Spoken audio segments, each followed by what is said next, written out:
Esonga za kutasimanyira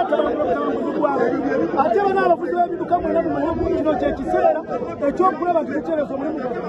okuba nti emirimu gitereeza ekyeno kalunga ekyalimu ate ekyeno kusoma ekisoma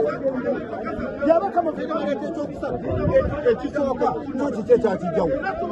ekisooka olwosayinga kikiri n'olagana omusango gwe wakola naye olwaleero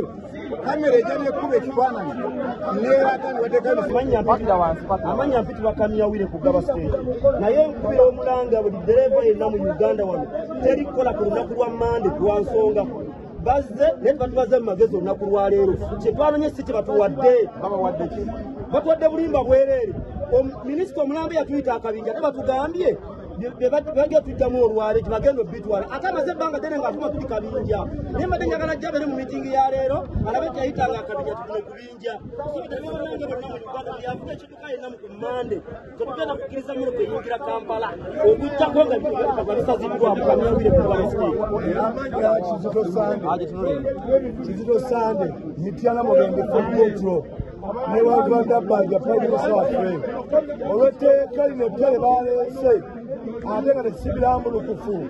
tusazeewo ku manda oteeka wansi ebikola kola nga pulezidenti ayingidde n'ayogera ne basajja be naye batuleetera si bituufu olukiiko luyiisa olw'ensonga batugambye minisita atwagala wa transport batwadde komisona tusabe agezaako tunyonyola naye agambe talina buyinza busalawo n'olw'ensonga eyo tugenza n'enkola yaffe ey'okumande tujja kukola paka nga batumaze otereza mu penalty ze baatadde ku nguudo ku kamera n'enguudo zennyini ng'olw'emubende mulimu ebinnya fuuti 10 byonna bibi baleeta kamera n'olw'ensonga eyo emirimu ku mande giyimiridde.